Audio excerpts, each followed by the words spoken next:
Mi nombre es Joe Enarid. Tengo 32 años.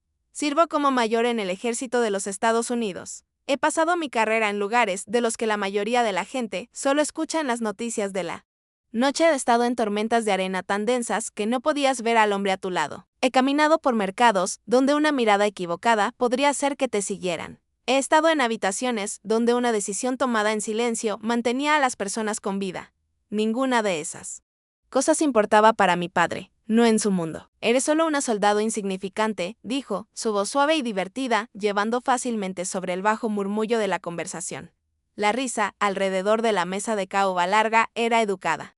Pero aún cortaba. Se reclinó en su silla de cuero, agitando whisky ámbar como si el vaso mismo fuera parte de su poder. Los hombres y mujeres sentados aquí eran su tipo de gente, titanes corporativos, políticos. El tipo de jugadores que cierran negocios durante el postre.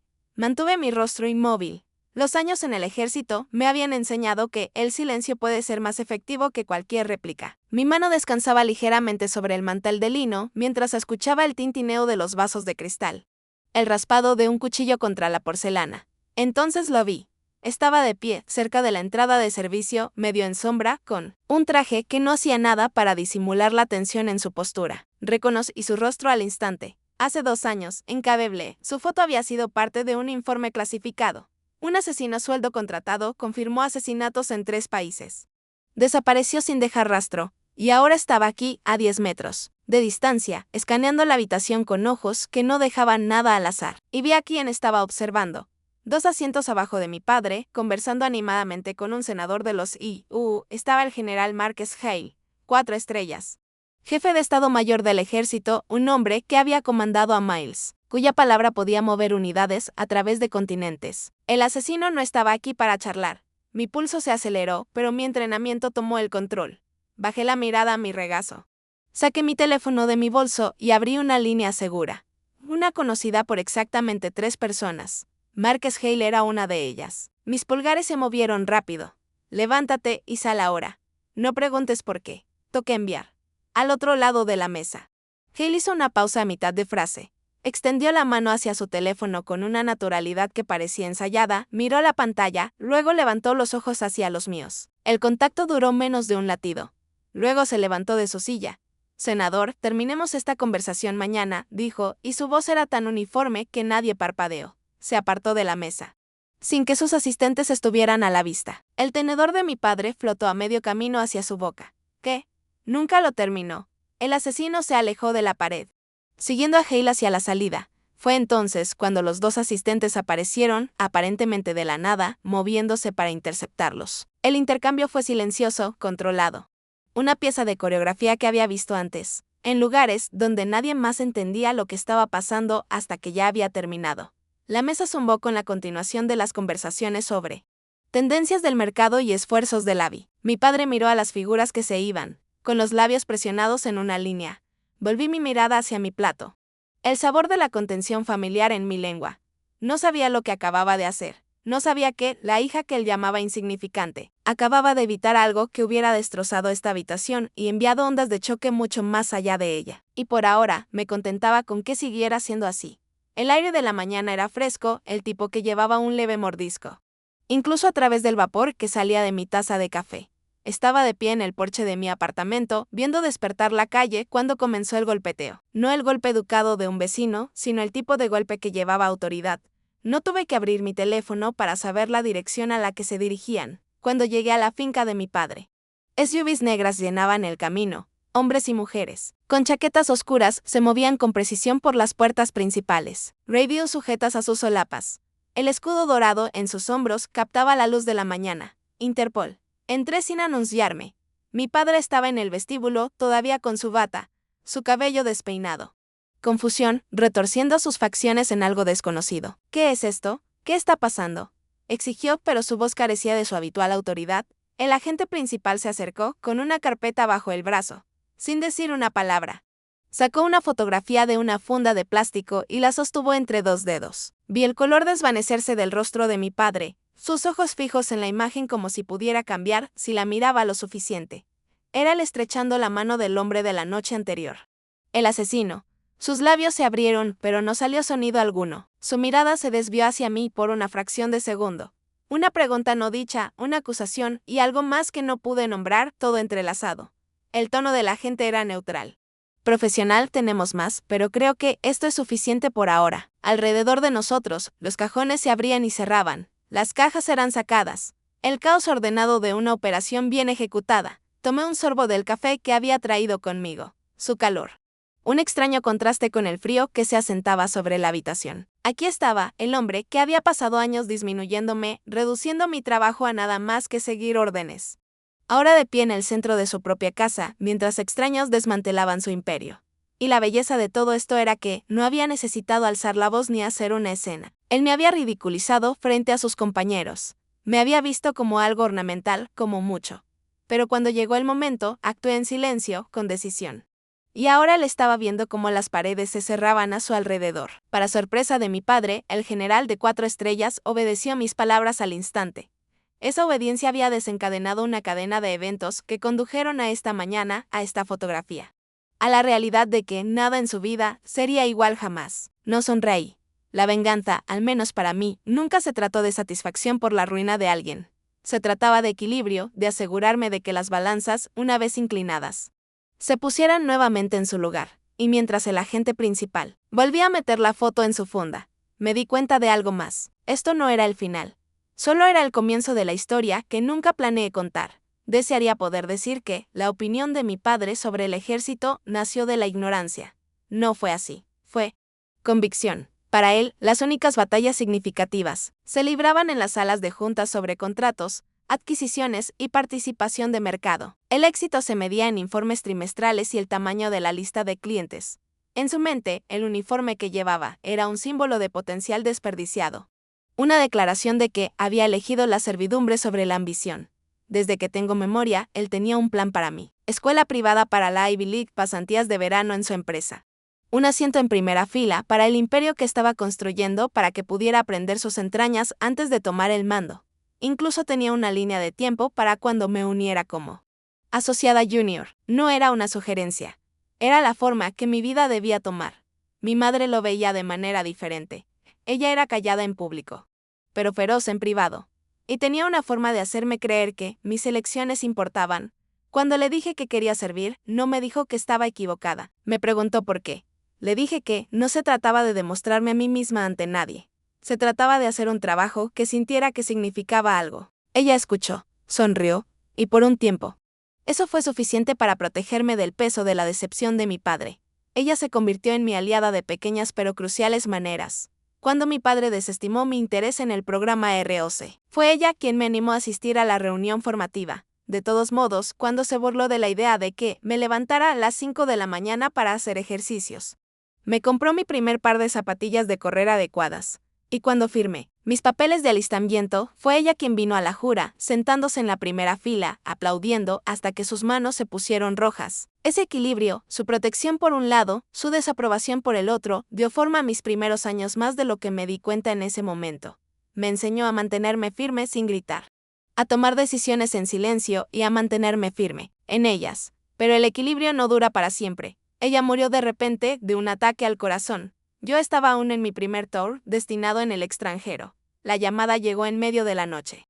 De esas que te dejan mirando la pared mucho, después de que la voz al otro lado se haya silenciado. Tomé permiso de emergencia.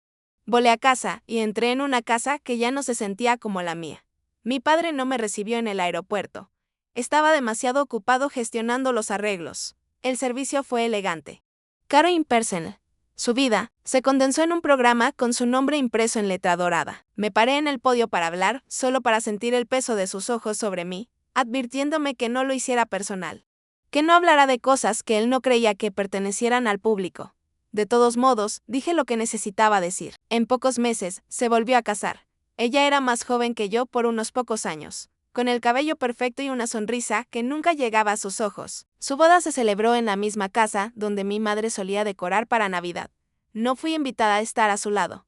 Me sentaron cerca de la parte de atrás, presentada a los invitados como mi hija, la que está en el ejército. Como si mi presencia fuera una novedad. Fue entonces cuando entendí lo que el círculo íntimo significaba para mi padre. No se trataba de la familia, se trataba de la lealtad a su mundo. Mi madre había sido mi único puente hacia él. y con ella fuera, el puente levadizo había sido levantado. Ya no estaba en la habitación donde se tomaban las decisiones. No me consultaban. Ni siquiera me informaban. Mi vida y mi trabajo eran irrelevantes a menos que pudieran mostrarse como un activo en su teatro social. La distancia entre nosotros creció de maneras que no se podían medir en millas. Las fiestas se convirtieron en algo opcional. Las llamadas telefónicas fueron raras y breves. Dejó de preguntar sobre mis destinos o ascensos. Yo dejé de ofrecer la información. Cuando hablábamos, era educado, transaccional, bajo la superficie. Había un entendimiento de que vivíamos en mundos separados, y él no veía razón para construir un puente entre ellos. Mirando atrás, puedo ver cómo estos patrones se endurecieron en ambos. Su creencia de que mis decisiones eran un rechazo de su legado. Mi creencia de que su aprobación era algo que ni quería ni necesitaba. Llevábamos esas convicciones como armaduras, sin darnos cuenta de que un día serían las mismas cosas que determinarían cómo nos enfrentaríamos el uno al otro cuando todo finalmente se desmoronara. Y cuando ese día llegó, no fue en una sala de juntas ni en un campo de batalla. Fue en una mesa de comedor bajo una lámpara de cristal. Con una sola frase destinada a menospreciarme y una sola decisión que cambiaría todo lo que él pensaba. Saber sobre quién era yo. Me alisté con una quieta certeza y una resolución silenciosa que ni siquiera yo esperaba. El entrenamiento básico despojó de mí cualquier pose que tuviera. Me dejó disciplina, apetito por el trabajo duro y un reflejo que corría hacia los problemas en lugar de alejarse de ellos. No era la más rápida de mi pelotón. Aprendí a hacer las pequeñas cosas bien hasta que las grandes empezaron a confiar en mí. Cuando el comité de comisionamiento abrió un camino, lo tomé. El ejército me dio idiomas. Me dio un mapa de lugares que había trazado con un dedo. Sobre el papel cuando era niña, Afganistán me enseñó paciencia y precisión. Mi primer despliegue comenzó en un valle, donde las radios fallaban cada tarde porque las montañas tragaban nuestra señal. Aprendimos a movernos por el tiempo y la confianza. Gestioné la descongestión aérea para un convoy mixto después de que un deslizamiento de rocas cortara la única carretera. La ventana de decisión se medía en latidos. Nadie aplaudió cuando lo conseguimos. Inventaríamos suministros, firmamos el registro y dormimos en turnos, al amanecer. Tras altitudes y rutas, registré los vientos y ensayé contingencias hasta que se convirtieron en memoria muscular. El segundo tour me quitó las ilusiones sobre el trabajo de inteligencia. Es un pasillo de tal vez un registro de pistas de lápiz. Un círculo de nombres que cambian hasta que un patrón se mantiene. Mi equipo sacó hilos de las charlas del mercado y de los recibos de diésel. Encontramos un almacén que no coincidía con los manifiestos. Elevamos el hallazgo por la cadena con la salvedad que todo buen analista aprende a cargar. Una patrulla evitó una emboscada gracias a ese memorando. Una semana después, llegó un informe en 3 líneas. No me nombraba. Significaba que alguien podía irse a casa. Las promociones siguieron de manera lenta. Como si fueran roca sólida, acepté el pin con un breve asentimiento. Me envié las palabras favoritas de mi madre por correo electrónico privado que nunca compartí. Haz el trabajo, esté donde importe. Las llamadas con mi padre se habían reducido al clima y los impuestos. Cuando mencionaba mi carrera, llevaba una media sonrisa pulida. Las medallas están bien. Joanna no significan nada en el mundo real. Él creía que el mundo real vivía en torres de cristal y oficinas en las esquinas. Mi mundo real cabía dentro de una mochila y un cuaderno. Más tarde, encajó dentro de una caja rígida con un zapfón y baterías de repuesto. África lo amplió aún más. Aprendí el olor de una pista de aterrizaje al mediodía y el peso de un generador a medianoche. Las inundaciones cortaron la ruta terrestre hacia una clínica. Las carreteras se convirtieron en ríos. Se extendieron rumores sobre robos en un depósito de suministros. Me senté con un líder local y un médico origen bajo un techo de chapa mientras la lluvia golpeaba el metal corrugado. Redibujamos el plan y movimos los suministros en helicóptero y en 2 viajes. Las condecoraciones llegaron con el mismo silencio que el trabajo que las había ganado. Una cinta prendida en una sala llena, una carta que mencionaba 3 acciones. Y luego pasaba a notas de presupuesto, un apretón de manos de un coronel que prefería la brevedad a la ceremonia. Guardé las citaciones en una carpeta delgada al fondo de un cajón.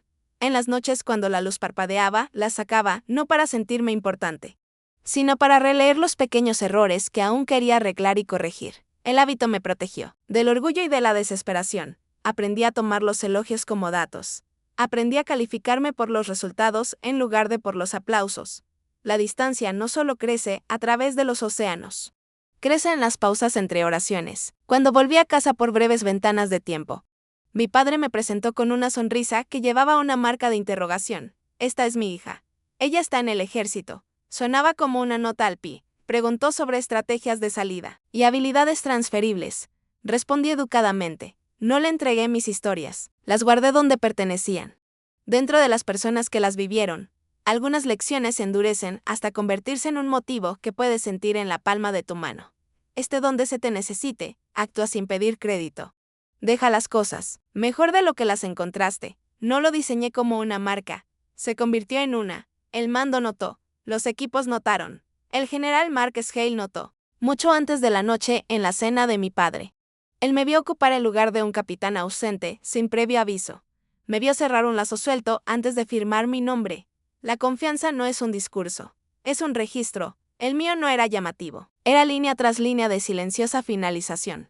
Por eso, bajo la lámpara de cristal, cuando su teléfono se iluminó y apareció mi mensaje, no dudó en absoluto. Se levantó, se fue. Vivió y aprendí de nuevo la única regla que nunca me ha fallado. Aparece cuando importa. Deja que el trabajo hable. Aléjate sin mirar atrás. Pasó una semana antes de la cena cuando mi padre llamó. Eso solo ya era inusual. No teníamos la costumbre de hablar sin un motivo. Su voz era suave, ensayada, el mismo tono que usaba al dirigirse a clientes potenciales. Joanna, dijo como saboreando las sílabas por primera vez en meses. Hay una cena de negocios muy importante el próximo viernes.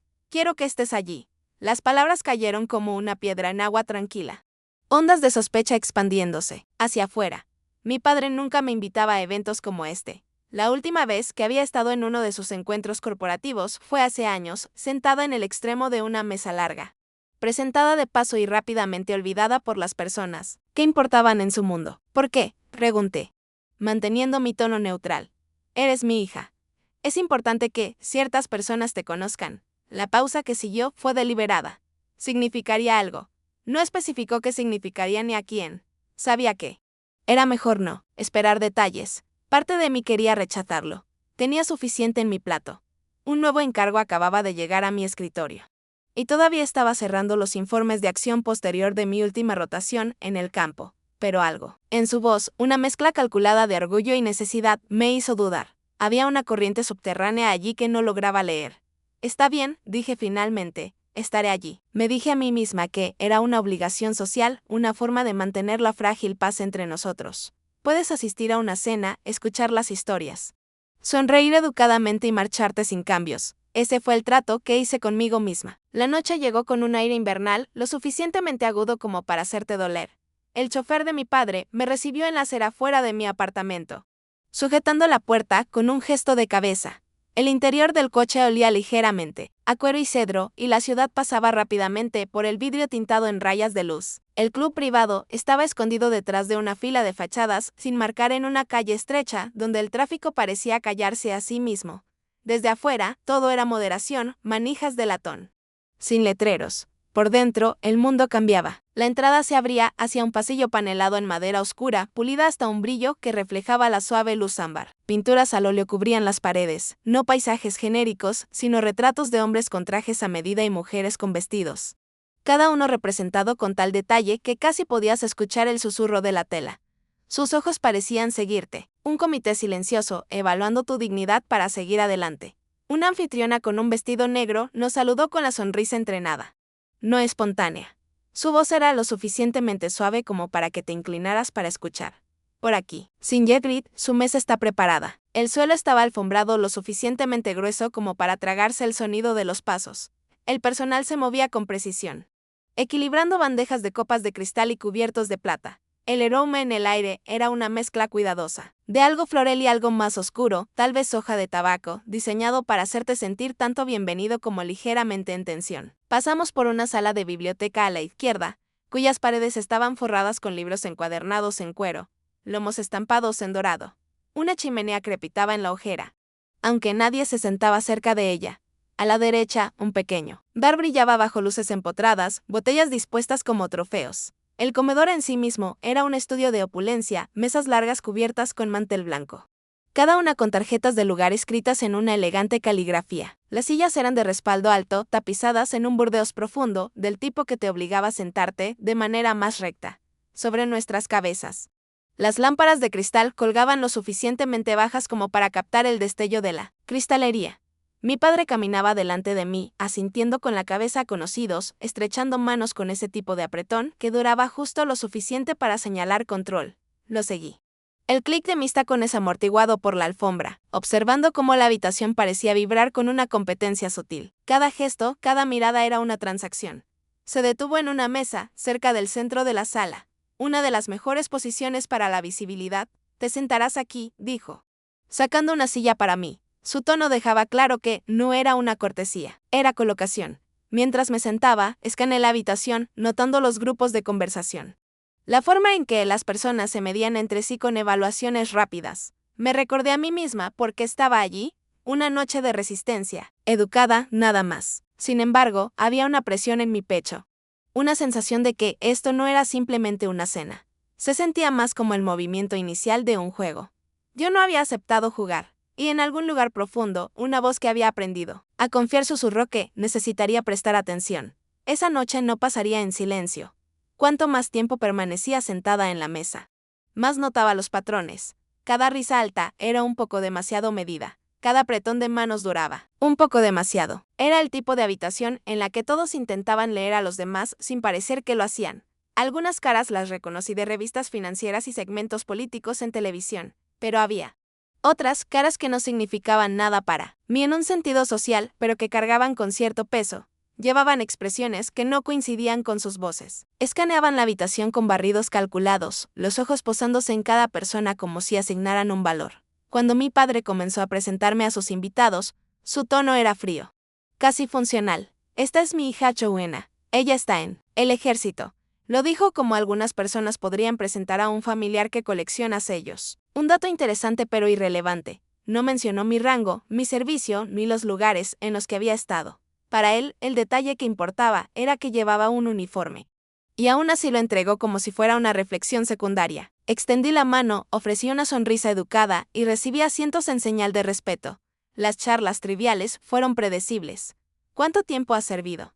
¿Planeas hacer una carrera de esto? Ninguno de ellos me preguntó qué hacía o por qué servía.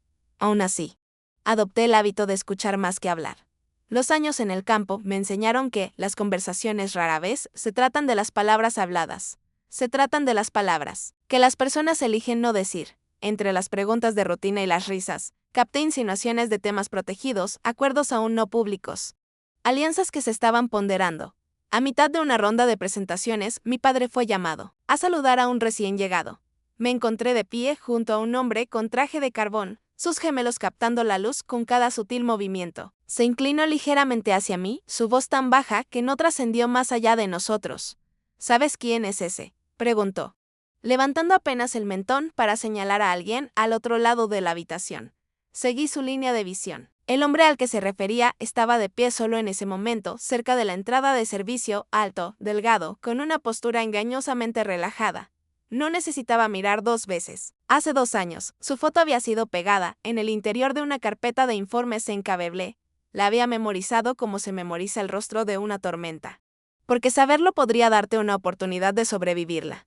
Un asesino a sueldo vinculado a 3 muertes confirmadas en 3 continentes. Interpol había emitido una notificación roja, pero él había desaparecido antes de que alguien pudiera actuar. Sentí como los músculos de mis hombros se tensaban, aunque mi expresión no cambió. Lo sé, dije en voz baja. El hombre a mi lado pareció tomar mi respuesta como una señal para no decir nada más. Asintió una vez y luego volvió a la conversación grupal como si nuestro intercambio nunca hubiera ocurrido. Me quedé donde estaba, observando al asesino sin mirarlo fijamente. Estaba hablando con uno de los camareros, pero su atención seguía deslizándose hacia el centro de la habitación, hacia una mesa específica donde estaba el invitado más destacado de mi padre. Fue entonces cuando lo vi notar a otra persona. El general Marcus Hale, 4 estrellas, jefe de Estado Mayor del Ejército. Hale estaba conversando, con su espalda parcialmente hacia el asesino. Desde donde estaba, la línea de visión era clara. Mis instintos comenzaron a encajar las piezas. El momento, la posición. El hecho de que un hombre en la lista de los más buscados de Interpol estuviera aquí. La habitación no había cambiado para nadie más. La risa seguía subiendo y bajando. Los cubiertos seguían sonando contra los platos, pero para mí, los bordes de la noche se afilaron. Ahora podía sentir el zumbido bajo la superficie. ese que me decía que esta noche no terminaría como estaba planeado. Me enderecé ligeramente lo suficiente para volver a estar en la visión periférica de mi padre. Seguía profundamente en conversación, ajeno al cambio en el aire. Cualquiera que fuera la razón que tenía para invitarme, comenzaba a sospechar que no era toda la historia, y, sin saberlo o no, había más en juego esta noche que su reputación o sus negocios. Dejé mi vaso de agua sobre la mesa, mis manos firmes. Una cosa que el ejército me había enseñado por encima de todo era esto: nunca ignores un rostro que hayas aprendido a recordar. Y nunca supongas que una habitación llena de gente te mantendrá a salvo. La cena estaba en pleno apogeo cuando mi padre comenzó a contar una de sus historias. Siempre las contaba de la misma manera, lo suficientemente despacio como para dominar la mesa, con solo los detalles suficientes para hacer que la gente se inclinara, y siempre terminando con una línea que servía tanto como remate como lección. Las personas que construyen algo real, dijo, gesticulando con su copa, entienden que el dinero se gana en la arena, no en las gradas. No con un salario del gobierno. Sus ojos se dirigieron hacia mí, solo el tiempo suficiente para que el significado llegara. El dinero real, el éxito real, no proviene de seguir órdenes y cobrar un salario de los contribuyentes. Una onda de risa educada se extendió por la mesa. Mantengo mi expresión neutral. Mi mirada fija en el borde de mi vaso de agua.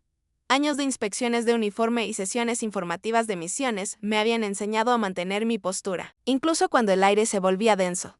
Si dejaba que las palabras me mordieran, solo se hundirían más. En cambio, dejé que mis ojos recorrieran la habitación, mapeándola como lo haría con una nueva zona de operaciones. ¿Quién estaba con quién? ¿Quién evitaba la mirada de quién? El personal se movía en líneas precisas entre las mesas, rellenando los vasos sin interrumpir las conversaciones. Y luego lo vi nuevamente, cerca de la pared más alejada, parcialmente oculto por la curva de una columna, estaba el hombre que había visto antes, el asesino. No estaba socializando. No pretendía ser parte del evento. Estaba observando. Esta vez seguí su línea de visión y sentí que mi estómago se tensaba. El general Márquez Hale estaba de pie a menos de 5 metros de distancia, hablando con el senador, con el que lo había visto antes. La luz del candelabro atrapó el plata de su cabello y el borde pulido de su insignia. Su postura era abierta, su atención completamente centrada en su compañero. La atención del asesino estaba completamente en él. Mi pulso se aceleró, pero forcé mi respiración a mantenerse estable. Exteriormente, no di ninguna señal de que hubiera notado algo en absoluto. Interiormente, mi mente ya estaba ordenando opciones. Los asistentes de Hale no estaban cerca. El general no era consciente de los ojos que lo observaban, y este no era un lugar donde se esperara peligro. Eso lo hacía peor. Me moví ligeramente en mi silla, lo suficiente para ajustar mi vista, sin llamar la atención. Mi padre seguía hablando, terminando su historia con un gesto sobre los tipos de riesgos que solo los verdaderos líderes toman. La mesa respondió con otra ola de risas. Mantuve mis ojos en el asesino. Se movió solo lo suficiente para evitar bloquear a un camarero que pasaba, luego regresó a su puesto, escaneando la multitud, pero siempre volviendo a Hale. Podía decir por su postura, el peso balanceado, un hombro ligeramente girado, que estaba entrenado. Esto no era curiosidad, era vigilancia con intención. Y allí, en el centro de esa sala pulida y brillante, bajo el zumbido de los negocios y los juegos sociales, entendí que la noche había cambiado. Miré hacia mi padre. Estaba disfrutando la atención de su audiencia, completamente ajeno a la amenaza silenciosa que estaba a solo unos metros de distancia. Me pregunté, no por primera vez, si siquiera me creería si se lo contara. No me moví aún. Actuar demasiado pronto podría ser tan peligroso como actuar demasiado tarde. El tiempo importaba. En el ejército lo llamamos esperar la ventana. Esos pocos segundos cuando la acción tiene la mejor oportunidad de éxito. Las risas en nuestra mesa comenzaron a desvanecerse cuando un camarero llegó con el siguiente plato. Las cubiertas plateadas se levantaron al unísono, liberando el aroma de la carne asada y el romero. Mi padre tomó su cuchillo, volviendo su atención a su plato. Me permití un último vistazo al asesino. Su mirada ahora se había estrechado, su enfoque más agudo, como una lente de cámara enfocando un sujeto. La sala aún no lo sabía. Hale aún no lo sabía, pero yo sí, y sabía esto: si la ventana se abría, yo estaría lista. La ventana se abrió en un suspiro. La tomé. Saqué mi teléfono del bolso. Lo sostuve debajo del mantel y abrí el hilo seguro creado para emergencias. Nadie podría predecirlo, y nadie podría ignorarlo. Mis pulgares estaban firmes. El mensaje era simple. Tenía que ser simple. Levántate y vete. Ahora. No preguntes por qué. Presioné enviar. La pantalla se apagó. El teléfono desapareció bajo el pliegue del mantel. Mi rostro permaneció impasible. Levanté mi vaso de agua como si nada hubiera cambiado. Al otro lado de la sala, el general Marques Hale hizo una pausa a mitad de frase. Su mano se movió a su bolsillo interior. Miró hacia abajo, sin romper su postura. Nuestros ojos se encontraron por un latido. Reconocimiento, confianza, movimiento. Se levantó de su silla, senador. Terminamos esto mañana, dijo. Su tono era calmado y casual. Se abotonó la chaqueta y se dirigió hacia el pasillo que llevaba al bar. Las conversaciones no se detuvieron, se hicieron más delgadas. Un general de 4 estrellas se iba antes del plato principal. El tenedor de mi padre flotaba sobre su plato. ¿Qué significa eso?, preguntó en voz baja. Corté un pequeño pedazo de carne y no respondí. El asesino se apartó de la pared con propósito silencioso. Se dirigió al pasillo en una línea de interceptación. Su expresión no mostraba nada. Sus pasos eran agua sobre azulejos. Entonces aparecieron los asistentes. No vi de dónde salieron. Ese era el punto. Uno se movió para hacerle sombra al hombro del general. El otro se acercó por un lado con la energía despreocupada de un hombre que se dirige al baño. El asesino ajustó medio paso. El pasillo se estrechó. La geometría se volvió en su contra. Mi padre intentó reír. Fue débil. Suba temprano. Incluso los generales tienen hora de dormir, dijo. Nadie respondió. Me pasé la servilleta por la boca y seguí el pasillo con la visión periférica. El primer asistente saludó al asesino como si fueran conocidos. El segundo se desplazó para bloquear la salida con una cortesía lateral. Hale nunca rompió su paso. Giró en la esquina y desapareció. Una corriente se movió por el comedor, del tipo que se siente más que se ve. En el pasillo, un suave intercambio se endureció. El asesino se apartó. Los asistentes se movieron con él. Cada gesto educado, cada movimiento decisivo.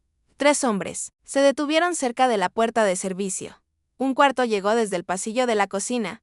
Un gerente mencionó una llamada privada. La puerta se abrió, la puerta se cerró.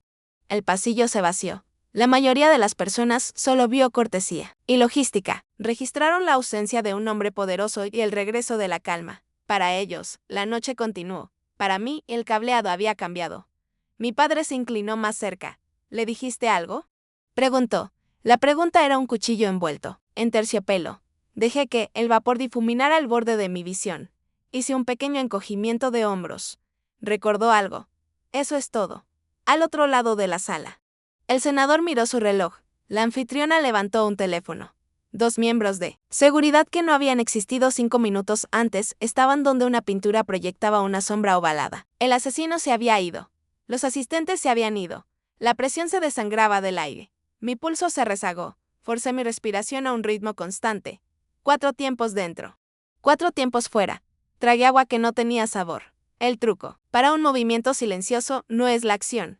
Es la negación después.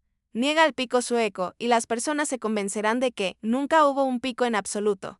La sala obedeció. El volumen volvió. Los chistes continuaron. Los acuerdos retomaron sus hilos. Mi padre levantó su copa en un pequeño brindis a los líderes que entienden el valor de quedarse en la sala. Dijo. Su mirada tocó la mía por una fracción de segundo. Quería que me estremeciera. No lo hice. Dejé mi tenedor sobre la mesa. Uní mis manos. Dejé pasar la ola. En el silencio, un hecho se asentó. Un solo mensaje de texto había movido a un general de 4 estrellas. Una sola decisión había reequilibrado la noche. Ningún anuncio, ningún aplauso, solo un giro silencioso que impidió que el hombre equivocado llegara al objetivo correcto. Eso fue suficiente. Más tarde, mi padre reconstruyó la estructura de su encanto. Reanudó la historia que había pausado. La gente se rió a su debido tiempo. De vez en cuando, sus ojos se deslizaban hacia el pasillo y volvían a mí. Como si pudiera escuchar un eco que prefería ignorar. Mantuve mi expresión suave y pedí café al camarero. La taza llegó caliente. Sabía estable y limpia. La sala decidió olvidar. Yo no. La ventana se había cerrado. El cálculo había cambiado. El resto de la noche seguiría el camino que tracé sin que nadie notara que la vía se había movido, bajo el candelabro. Entendí que la tormenta había sido retrasada, no cancelada. La mañana traería la prueba. El golpe llegó justo después del amanecer, no el golpeteo de un vecino, no el ritmo casual de una entrega. Fue el tipo de golpe que aterriza en tu pecho. 3 ráfagas fuertes, una pausa. Luego 3 más. Ya estaba vestida, el sueño había sido ligero. Mi mente repetía el movimiento de la noche anterior. El pasillo, los asistentes, la forma en que la mirada del asesino se había fijado en Marcus Hale. Caminé hacia el porche con el café en la mano, el vapor subiendo hacia el aire frío. Desde el primer escalón pude verlos. SUVs negras alineadas a lo largo de la acera, puertas abiertas. Motores en marcha. Hombres y mujeres con chaquetas oscuras salieron con rapidez y eficiencia sincronizada. Interpol estaba impreso en blanco. En sus espaldas, no perdieron tiempo con presentaciones. La puerta principal se abrió. El sonido de las botas sobre la piedra resonó a través del camino. Me quedé donde estaba, dejando que la escena se desarrollara sin insertarme en ella. La puerta principal se abrió y mi padre apareció en el marco. Llevaba una bata, el cabello despeinado, y su expresión estaba atrapada entre la irritación y la confusión. Comenzó a hablar. Pero el agente principal dio un paso al frente, sosteniendo una carpeta de cuero. Singer Reed, dijo el agente. Su voz era calma, cortante, cada sílaba precisa. Abrió la carpeta. Sacó una fotografía y la sostuvo frente a él. Los ojos de mi padre cayeron sobre la imagen. Cualquier resto de su compostura matutina cayó con ellos. Su boca se abrió, pero no salió sonido alguno. Sus hombros se hundieron como si el peso del papel lo presionara desde la distancia. Ya sabía lo que era antes de ver el ángulo de la impresión. Era él, de pie en un pasillo estrecho, estrechando la mano del hombre de la noche anterior, el asesino que había identificado en cuanto lo vi en el club. El fondo era inconfundible. El mismo panel de pared, los mismos apliques de luz de latón. El agente no dio más detalles. No era necesario. Detrás de él, el resto del equipo comenzó su barrido. 2 subieron las escaleras. Otro desapareció. Hacia la cocina. Los radios chisporroteaban en ráfagas cortas. Las bolsas de evidencia surgieron de los bolsillos. Los cajones se abrían y cerraban con eficiencia metódica. Toda la casa estaba siendo desmantelada capa por capa. Me apoyé en la barandilla del porche tomando un sorbo de café. El sabor era amargo y aterrador. Desde aquí podía oír la cadencia de los movimientos de los agentes, la forma en que sus botas golpeaban la madera en sincronía. No estaban aquí para registrar. Estaban aquí para limpiar. Finalmente, mi padre encontró su voz. ¿Qué es esto? ¿Qué están haciendo en mi casa? Las palabras estaban dirigidas al agente principal, pero vacilaban. Estaba tratando de proyectar autoridad, pero se deslizaba por las paredes. La mirada de los agentes no cambió. Tenemos otros materiales. Pero creo que esta imagen es suficiente por ahora. Deslizó la foto de vuelta en su funda y la devolvió a la carpeta. Observé los ojos de mi padre moverse casi involuntariamente hacia donde estaba. Solo por un segundo, y en ese segundo una maraña de emociones cruzó su rostro. Reconocimiento, acusación, algo más que no pude nombrar. No me moví. La operación dentro continuó. Una laptop fue bajada por las escaleras con los cables aún colgando. Un estuche cerrado de su estudio fue abierto, su contenido fotografiado antes de ser sellado en bolsas de evidencia. Afuera, el vecindario comenzaba a despertar. Las cortinas se movían en las ventanas cercanas. El perro de alguien ladró 2 veces y luego se quedó en silencio. El aire olía levemente a escarcha y escape. Pensé en la noche anterior, en lo rápido que todo había cambiado. Un mensaje de texto, un movimiento. Y los hilos se habían deshecho hasta este punto para la mañana, cuando los agentes comenzaron a salir con sus artículos asegurados. El principal hizo una pausa en el umbral. Nos pondremos en contacto, Singer Reed dijo. No era una cortesía. Era una declaración de hechos. Mi padre permaneció plantado en su lugar, el cinturón de la bata colgando flojo, su rostro pálido bajo la luz temprana. Desde el porche, terminé mi café. Dejé la taza vacía en la barandilla y bajé al camino. Al pasar junto a él, percibí el más ligero rastro del perfume que siempre usaba para las reuniones. Olía igual. Pero el hombre que lo llevaba no lo era. No hablé. No era necesario. La fotografía había hablado. El resto del día haría el resto. Él habló primero. La puerta principal seguía abierta. El aire frío rozó el pasillo. El último agente cruzó el umbral. Mi padre se volvió hacia mí con un rostro que conocía de las fotos de prensa. Era el rostro que ponía cuando un acuerdo se escapaba. Su voz no coincidió con su rostro. Temblaba. ¿Qué hiciste? No yo, dije. Tú hiciste esto. Las palabras quedaron colgando entre nosotros como una línea de cinta cruzando una puerta. Estudió mi expresión, buscando una cláusula que pudiera enmendar. No ofrecí ninguna. Lo intentó de nuevo, esta vez más suave. El tono que reservaba para los jurados que quería hallar. Joanna. Sé razonable. Esto es un malentendido. Alguien cometió un error. Te mostraron una fotografía, le dije. No trajeron rumores. Trajeron pruebas. Retrocedió como si le hubiera tocado. ¿Crees que un apretón de manos significa una conspiración? Ese hombre podría haber forzado el saludo. La gente hace eso. Montan una foto. Crean una mentira. Esta es mi casa. Esta es mi vida. Mantuve mi voz nivelada. Me invitaste a una cena donde estaba presente un general de 4 estrellas. Un asesino a sueldo conocido también. Estaba presente. Interpol no ejecuta una orden porque alguien te rozó la mano en un pasillo. Me miró más allá de mí, hacia la calle, como si la mañana pudiera darle una respuesta mejor. El silencio se alargó, finalmente. Buscó la línea que usaba en otras emergencias. La familia no hace esto a la familia. La familia no contrata asesinos, dije. La familia no blanquea dinero a través de empresas fachada. La familia no juega con una vida que no es suya. Sus hombros se levantaron y cayeron.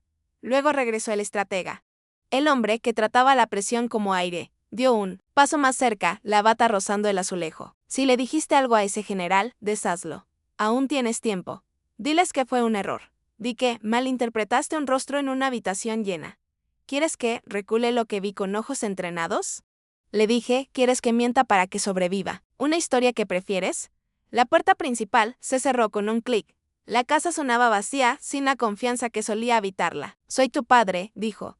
Me debes lealtad. Yo le debo a los vivos la oportunidad de seguir vivos. Le dije. Le debo al uniforme la verdad. Me debo a mí misma el silencio que viene cuando actúo sobre lo que sé. Me miró como los hombres miran un veredicto que no pueden apelar. Siempre me has juzgado. Dijo, elegiste una vida que rechaza la mía.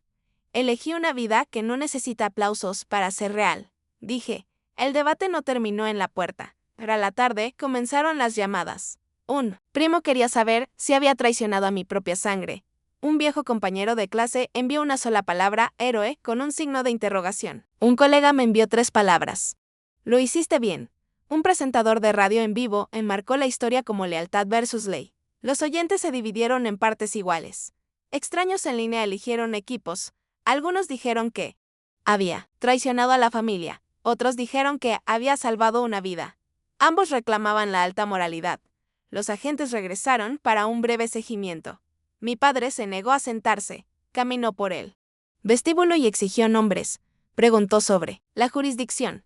El agente principal repitió la frase delitos predicados transfronterizos y no dijo nada más. Cuando se fueron, la casa se sintió más pequeña, como si las paredes se hubieran desplazado hacia adentro. Por la tarde, intentó un ángulo diferente. Habló sobre las apariencias. Me advirtió sobre los titulares. Predijo la ruina no solo para él, sino también para mí. Piensa en tu historial, dijo. Piensa en lo que esto hace a tu carrera. Mi historial está construido sobre aparecer cuando importa. Dije. Hoy importó. El crepúsculo extrajo el color de las ventanas. Las habitaciones tomaron esa calidad de museo que siempre tuvieron, hermosas y deshabitadas. Me levanté para irme. Extendió la mano como para detenerme, luego dejó caer la mano, por un latido. Su voz se suavizó. Dime que hay un camino de vuelta, siempre hay un camino de vuelta, dije. Comienza con la verdad. No respondió. Salí al porche y cerré la puerta detrás de mí. El aire se sentía limpio. Vi mi reflejo en el cristal y el contorno de la casa. Caminé hacia la puerta y no miré atrás porque algunas decisiones solo se mantienen si sigues caminando. Detrás de mí, la casa se sumió en el silencio. Delante de mí, la calle se sentía abierta una vez que mi camino me pertenecía. La investigación avanzó más rápido de lo que esperaba. Al final de la primera semana, Interpol y el equipo de tareas nacionales habían vinculado a mi padre con una serie de transacciones extendidas a través de 4 países. El patrón estaba allí para cualquiera que supiera dónde mirar pagos, enrutados a través de corporaciones fachada, transferencias en capas que rebotaban entre bancos y jurisdicciones famosas por su secreto, e inversiones disfrazadas como honorarios de consultoría. Los informes eran clínicos. Cada entrada era una fecha, una suma, un movimiento de una cuenta a otra. Pero pude ver la forma de todo ello formándose como un mapa trazado en reversa. Estaban siguiendo el dinero hasta su origen, despojando las capas que él había construido para hacerlo parecer legítimo. Una de las investigadoras, una mujer con una voz tranquila y ojos que no pasaban por alto nada, explicó que los fondos habían sido blanqueados a través de pequeñas firmas de inversión. No se trataba de grandes instituciones llamativas, eran operaciones discretas, del tipo que solo conocías si alguien te invitaba. Prometían altos rendimientos a clientes selectos y dejaban el resto de la documentación, que parecía impecable, hasta que estudiabas las firmas. Estaba sentada al fondo de la sala de informes mientras ella hablaba, observando los números en la pantalla. Las cantidades variaban, a veces lo justo para evitar activar alertas automáticas. Otras veces lo suficientemente audaces como para sugerir confianza en su cobertura.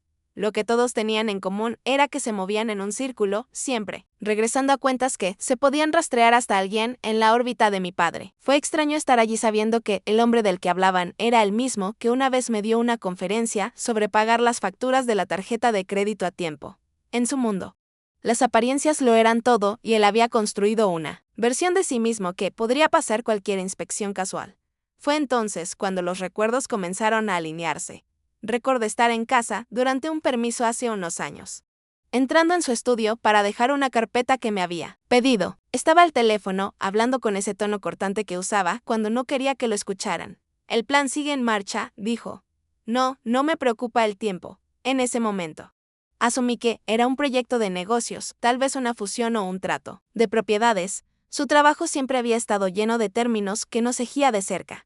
Me despidió con un gesto, cubriendo el receptor con su palma, hasta que salí de la habitación. Otra vez, escuché parte de una conversación mientras pasaba por la puerta de su oficina. Lo moveremos antes de que termine el trimestre, dijo, luego hizo una pausa para escuchar. No lo notarán. No si lo hacemos bien. De nuevo, me dije, a mí misma que era el lenguaje de los negocios, la gestión de riesgos, la estrategia, el tipo de charla que no me aplicaba. Ahora, en el contexto de lo que los investigadores mostraban. Esos fragmentos leían de manera diferente. No eran negociaciones inofensivas, eran puntos de control en una cadena de movimientos ilegales, cada uno disfrazado como algo legítimo. El agente hizo clic en otra diapositiva. Un organigrama que mapeaba las entidades involucradas. El nombre de mi padre no aparecía en la cima. Nunca lo haría. Pero las conexiones irradiaban hacia él a través de una red de asociados, algunos de los cuales reconocí de la cena, otros de fotografías en viejas revistas de negocios. Eran cuidadosos. Ninguna persona manejaba más de un paso en la cadena. El dinero se movía como un relevo que pasaba de una mano a otra antes de desaparecer en una cuenta bajo un nombre diferente. Era un sistema diseñado para la negación. Aún así, los patrones dejan una sombra y las sombras dejan un rastro. Al concluir la presentación, la investigadora principal dejó claro que la evidencia no era solo circunstancial. Había documentos firmados, llamadas grabadas y correos electrónicos que, aunque vagos en lenguaje, coincidían con el momento de las transferencias. Cada pieza estaba siendo verificada con las grabaciones de vigilancia de la noche de la cena. Mantuve mis preguntas para mí misma. No era mi trabajo decirles cómo hacer el suyo.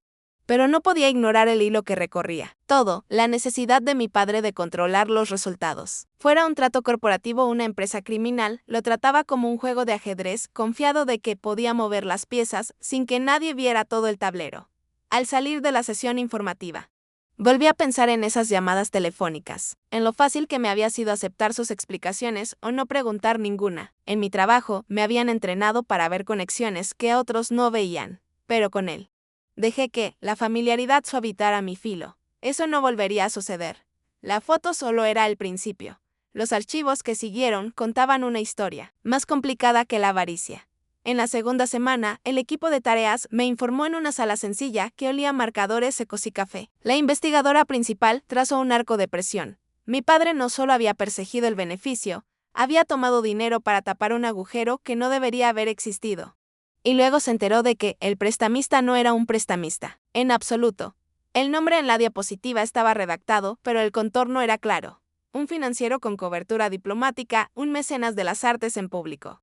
Un intermediario de la violencia en privado. Años antes, un cliente de la firma de mi padre colapsó bajo acusaciones de fraude. Los acuerdos se avecinaban. La línea de capital se apretaba. El orgullo bloqueó cualquier admisión de riesgo. Apareció una instalación discreta. Un préstamo. Puente con términos generosos. Los términos cambiaron. El interés se convirtió en apalancamiento. El apalancamiento se convirtió en control, para cuando mi madre murió. La deuda se había expandido en obligación. El financiero usaba galas y foros de políticas como cotos de caza. Coleccionaba proximidad al poder y un portafolio de apalancamiento, según los correos electrónicos que los agentes recuperaron. Mi padre retrasó varias demandas. Retrasó las presentaciones. Envió pequeños pagos como señales de que aún cooperaba.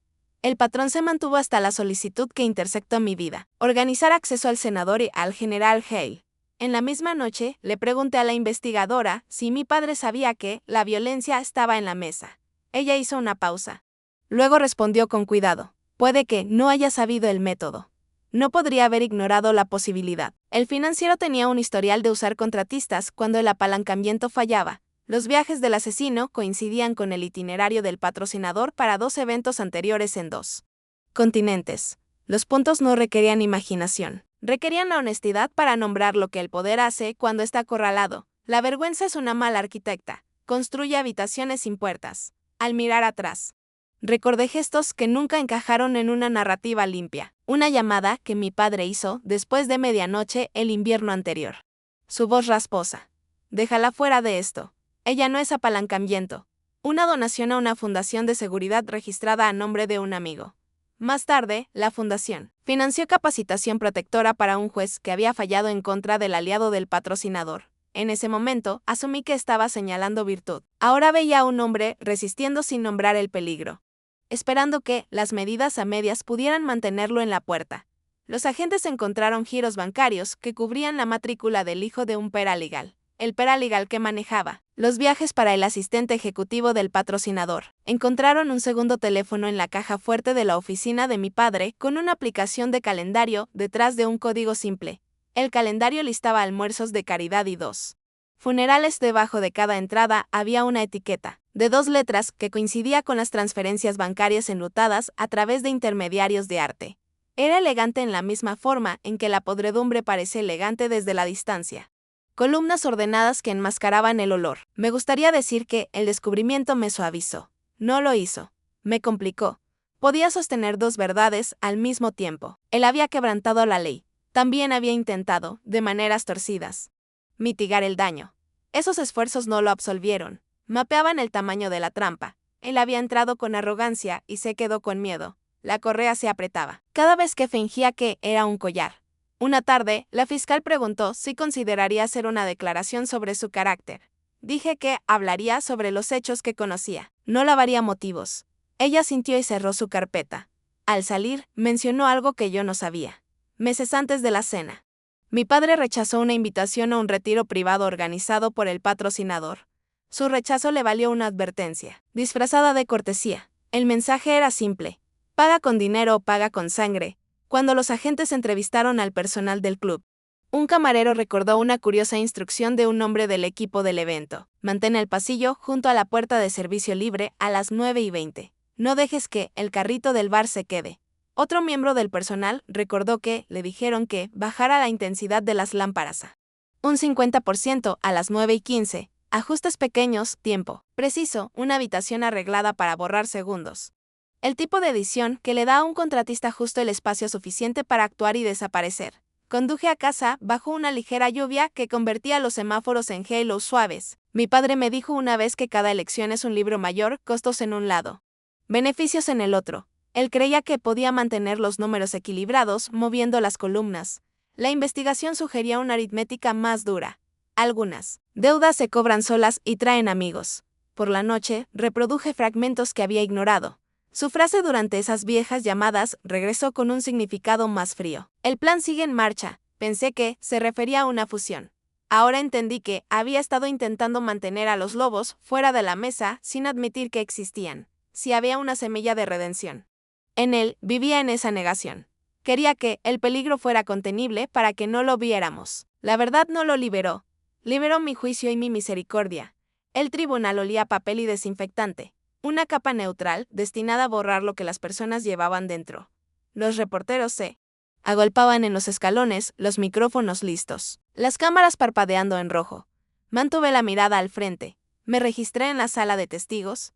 El reloj sobre la puerta hacía tic-tac como un metrónomo. Dentro, la galería se llenó temprano. La mesa de la fiscalía era una pequeña ciudad de carpetas. Las pestañas marcaban rutas a través de la evidencia. La defensa se basaba en una hoja amarilla de papel y un vaso de agua. Mi padre estaba sentado entre 2 abogados con trajes azules. Miró al juez. Miró a la prensa. No me miró a mí. El juez entró. Nos levantamos. Nos sentamos. El secretario leyó el número del caso y los cargos. Conspiración para lavar dinero. Fraude con transferencia electrónica. Proveer apoyo material a un contratista violento. Cada cargo aterrizó. Las palabras eran pesadas. El gobierno llamó a sus testigos. Una contadora forense siguió las transacciones a través de fondos boutique. Su cadencia convirtió los números en mapas. Un gerente del club privado explicó. El plano del piso, el pasillo de servicio, una instrucción para atenuar las lámparas. A las 9:15. Un agente de Interpol autenticó la fotografía. Detalló la cadena de custodia. La pantalla se llenó de marcas de tiempo. Cuando llamaron mi nombre, caminé hacia el estrado con las manos a los lados. Juré que la Biblia estaba fría bajo mi palma. El juramento fue simple. Las notas de la fiscal eran escasas, sus preguntas precisas. Diga su nombre y ocupación. Mayor Joe Enharid, Ejército de los Estados Unidos. Me pidió que describiera la escena, el tono de la sala, el momento en que identifiqué al asesino. El mensaje seguro que envié al general Hale, lo que observé cuando él se levantó, cómo aparecieron los asistentes, cómo la atmósfera se diluyó, respondí en un lenguaje claro, solo secuencia y hechos. Cuando preguntó por qué Hale confiaba en un mensaje sin explicación. Dije la verdad, él me ha visto aparecer, donde se me necesitaba sin crédito. Preguntó si mi padre sabía de la presencia del asesino. No puedo hablar de su conocimiento. Dije, puedo hablar de lo que vi.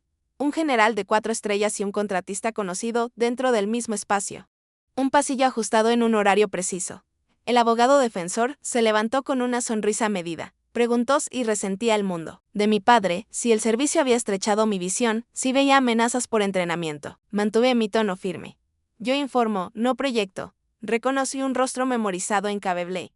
Actué para quitar un objetivo. Eso fue todo. Levantó la fotografía. Un apretón de manos puede ser montado. ¿Verdad? Una fotografía es un momento, dije. La investigación es un patrón. Dejó que la palabra quedara en el aire. Siguió adelante. Cuando me bajé del estrado, la galería se movió. El martillo del juez trazó una línea recta a través del sonido. A la tarde. La fiscalía descansó. La defensa llamó a un administrador de hospital que habló sobre una ala que mi padre financió, un profesor que elogió las becas, un socio que dijo que mi padre resolvía problemas. Su amabilidad no borró los libros mayores en la pantalla. Luego el aire cambió. Mi padre se levantó, se inclinó hacia su abogado. Pidió dirigirse al tribunal. El juez lo estudió. Luego permitió una declaración breve. Se dirigió al banco. Su voz era clara. No buscó simpatía. Describió la presión que se convirtió en amenaza. Un préstamo puente que se convirtió en una correa. Una noche que pensó que podría manejar. Ofreció una sola línea que cortó la sala. Traté de mantener a los lobos fuera de mi mesa pidiéndoles que esperaran en el porche. La fiscal regresó al podio. Le pidieron que facilitara la proximidad al general Hale. Dijo, sí. ¿Entendió que podría usarse un contratista? Una larga respiración. Luego una palabra. Sí. Un murmullo recorrió la galería, las cámaras. Se inclinaron.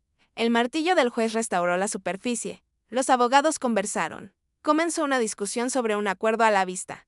Los números se mantuvieron fuera de registro. Las consecuencias no. Cuando se suspendió la sesión, el pasillo se sintió más frío que por la mañana. Los reporteros llamaron mi nombre. No ofrecí comentarios. Afuera. El cielo mantenía una luz invernal plana. Estuve allí por un cargo. Luego caminé hacia la acera, mi paso, incluso mi rostro, imperturbables. La historia serían los hechos, no mi expresión. Ni la suya. Yo había respondido lo que vi. Mantuve mi promesa al uniforme y a la parte de mí que se niega a cambiar claridad por comodidad. En el silencio después del martillo, sentí la extraña claridad que sigue a la dura verdad. Lo que viniera después pertenecería al registro. Mi tarea era simple.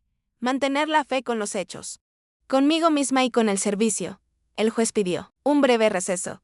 La voz del alguacil atravesó el ruido y las sillas raspaban contra el suelo pulido.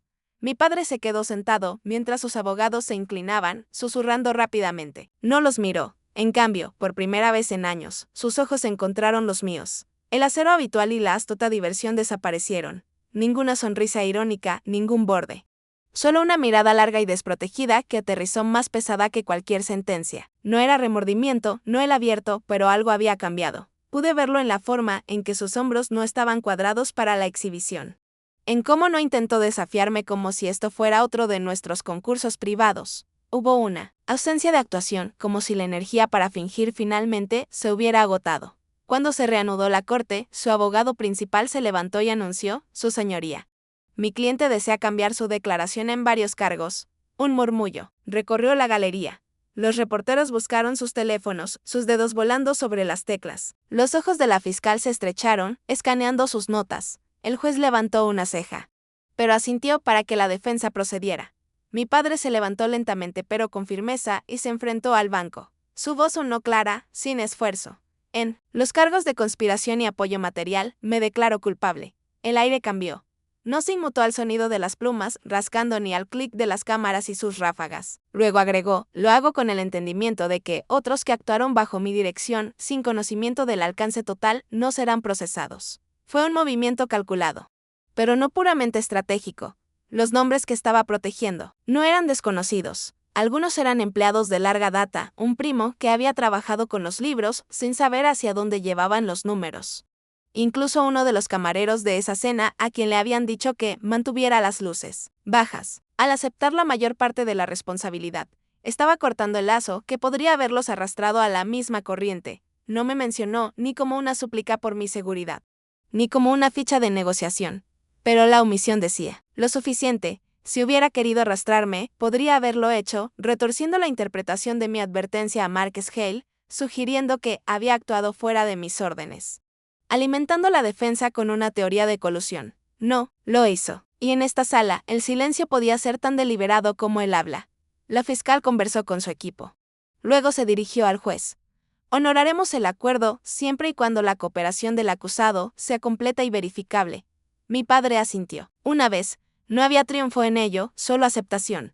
Me quedé en la fila de testigos observando al hombre que había construido una vida sobre nunca ceder, de pie en una corte abierta y admitiendo actos que lo despojarían de control, libertad y reputación. Su corbata cejía perfecta, pero ahora colgaba de manera diferente, ya no como parte de una armadura, sino como un remanente de un papel que ya no podía desempeñar.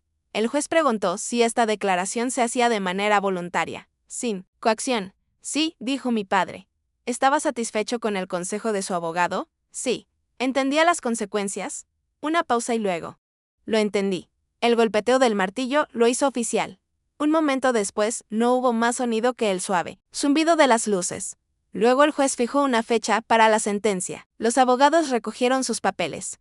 La galería comenzó a zumbir de nuevo, pero yo me quedé quieta, observando la rara imagen de mi padre, no como el hombre en control, sino como un hombre que había tomado una decisión, una que por una vez no se centraba en su propia supervivencia. No me miró de nuevo antes de que el alguacil lo guiara hacia el área de detención. No esperaba que lo hiciera. La conexión ya había ocurrido en ese breve intercambio no hablado antes del receso. Un reconocimiento que no requería una disculpa para ser real. Fue la primera vez que no intentó ganar. La primera vez que permitió que una parte de sí mismo fuera cortada sin exigir que alguien más pagara por ello. Al salir del tribunal, el aire frío golpeó mi rostro como un reinicio. La prensa se agolpó, preguntando qué pensaba de su declaración. No dije nada. Esto no se trataba de la reacción pública. No para mí. Se trataba de un hombre que había pasado toda su vida descartando mi juicio, finalmente eligiendo a su manera no convertirme en daño colateral. No fue perdón, no fue reconciliación, pero fue una decisión que me mantuvo de pie en mi propio lado de la línea, y eso fue suficiente. A veces, en una vida como la mía, la ausencia de traición puede sentirse tan cerca de la redención como uno pueda llegar a estar. Había pasado un año desde el juicio. Mis días se habían asentado en un ritmo constante. Sesiones informativas. Al amanecer, operaciones que me llevaban a pasillos clasificados, noches que pertenecían a mis propias rutinas silenciosas. No había pensado mucho en mi padre más allá de lo que los medios de comunicación reportaban de vez en cuando.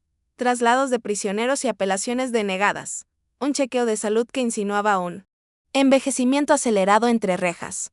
Entonces, una mañana, llegó un sobre sencillo a mi oficina. Sin dirección de remitente, pero la letra en él me detuvo en seco. Trazos agudos y deliberados, su letra. Giré el sobre 2 veces antes de deslizar un abridor de cartas a lo largo de la costura. El papel dentro estaba rayado, doblado con una precisión casi militar. La primera frase decía, nunca pensé que tuvieras esa clase de fuerza. La miré. Por un largo rato, las palabras nadando ligeramente mientras la luz del sol se colaba sobre mi escritorio. Había escrito más, de hecho, páginas enteras. Hablaba sobre la comida, el ruido, el constante intercambio de favores en el que giraba, la vida en prisión. Mencionaba libros que había leído, rostros que había llegado a reconocer y una cierta disciplina que trataba de mantener. pero cada pocos párrafos volvía a mí, a esa noche, en la mesa de la cena. Al momento en que Márquez se levantó y fue por mi indicación. Preguntaba qué me había alertado, si había sido entrenada para verlo venir, si alguien me había advertido. Y luego, como si las preguntas fueran humo, disipándose con una ráfaga. Admitió algo que nunca esperé que dijera por escrito, que una parte de él estaba contento de que lo hubiera hecho, incluso si eso había hecho que toda la estructura de su vida se viniera abajo. Aún así, la línea que se destacó, enmarcada por el espacio encima y debajo de ella, fue esa primera. Nunca pensé que tuvieras esa clase de fuerza. Volví a doblar la carta y la metí en su sobre. No redacté una respuesta, no porque estuviera enojada, ni porque quisiera que él se preguntara. No respondí porque la fuerza, como él la llamó, no fue lo que me movió esa noche. Fue algo más antiguo, más lento, construido a lo largo de años en la ausencia de su aprobación. Algo que no necesitaba su etiqueta para existir. La fuerza implicaba que había superado algo. Lo que había hecho era lo contrario. Me negué a ser arrastrada a su órbita. Me negué a dejar que sus elecciones dictaran mi seguridad o la seguridad de los que estaban bajo mi supervisión. Eso no se trataba de fuerza, se trataba de confianza en mi propio juicio y en la base que había sentado ladrillo por ladrillo cuando nadie más se preocupaba por verla. Dejé el sobre en el cajón de mi escritorio, debajo de un archivo que lo mantendría fuera de la vista. Si alguna vez lo volviera a leer, sería dentro de muchos años. Por ahora, era suficiente saber que las palabras existían a medida que el día avanzaba. La carta se convirtió en solo otro detalle incorporado a la vida que había construido, sin su permiso. Regresé a la sala de informes, con mi café enfriándose junto al mapa de la misión. Mis compañeros hablaban sobre contingencias y yo escuchaba, tomando notas donde lo necesitaba. Nadie allí sabía sobre el sobre en mi cajón. Y no tenían por qué saberlo. Algunas verdades no necesitan una audiencia. El tiempo no se detuvo. Después de la carta. Nunca lo hace. Mi servicio continuó. Mi vida mantuvo su ritmo. Los despliegues rotaron dentro y fuera. Los archivos cruzaron mi escritorio en montones codificados. Viví sola. No por aislamiento, sino por elección, moldeando mi propio espacio sin ecos del pasado. Mi padre lo perdió todo. Las empresas, las propiedades. La delgada red de personas que alguna vez sonrieron porque su nombre tenía peso. No hubo satisfacción al ver eso suceder. No lo saboreé de la manera que algunos podrían esperar. Lo que sentí fue más ligero, como si se levantara una carga que no había dado cuenta de que llevaba sobre mis hombros desde que tenía la edad suficiente para entender que su mundo era peligroso. De vez en cuando, el recuerdo de esa cena surgía sin previo aviso. No el caos posterior, no los titulares, sino ese segundo exacto en que Márquez se levantó y se fue sin preguntar por qué. Esa fue la verdadera prueba, la evidencia silenciosa, de que no necesitaba el reconocimiento de mi padre para ser escuchada, para ser confiada. Había construido esa confianza por mí misma. Se convirtió en un motivo privado que llevaba conmigo. Un momento, un movimiento que reafirmó que podía navegar por la crisis sin esperar a que alguien me concediera autoridad. Las personas que importaban escuchaban. Eso era suficiente. Las estaciones cambiaron y la vida siguió desarrollándose. Mi trabajo me llevó a lugares que no puedo nombrar. Me presentó a personas que nunca volveré a ver después de que la misión terminara. Pero en las pequeñas horas, cuando la ciudad estaba tranquila y el cielo comenzaba a palidecer, a veces pensaba en lo rápido que había llegado y se había ido ese momento en la mesa. Y lo duradero de su huella. Si me hubieras dicho hace años que mi cierre con mi padre no vendría de una conversación o una disculpa, podría haberme reído. Pero el cierre había llegado en fragmentos. El cambio en sus ojos antes de la declaración, el silencio en él, que podría haberme arrastrado, la carta que envió un año después. Ninguna de esas cosas era redención por sí sola. Pero juntas forman algo lo suficientemente cercano para dejarlo ir. Ahora no vivo mi vida esperando reconciliación. No mido mi valor por los huecos en la aprobación de otra persona. Lo mido por las vidas que protejo, la integridad que me niego a cambiar y los momentos en los que las personas en las que confío actúan sin dudar. Porque saben que no los llevaría al daño. En cuanto a mi padre, no sé si lo volveré a ver. El futuro tiene una manera de doblarse en encuentros inesperados. Pero no planeo por ello. Si sucede, estaré lista. Si no, ya tengo lo que necesito. Antes de decir adiós. Nos encantaría saber desde dónde nos estás viendo. ¿Es una mañana tranquila, con una taza de café caliente o es una noche tardía en la que historias como esta te hacen compañía? Cuéntanos en los comentarios. Leemos cada uno con gratitud. Y si esta historia tocó tu corazón, por favor, considera suscribirte al canal. No solo para escuchar más historias como esta, sino para ser parte de una Comunidad que aún cree en la amabilidad, la sanación y las segundas oportunidades. Gracias por pasar tu tiempo con nosotros hoy. Donde quiera que estés, esperamos que lleves esta historia contigo. Y recuerda, a veces el milagro no llama a tu puerta. Espera en silencio hasta que estés listo para abrir tu corazón. Ahora lo sé. Y por eso, las últimas palabras que te dejaré son simples, las mismas con las que vivo. Elijo mi terreno y me quedo firme.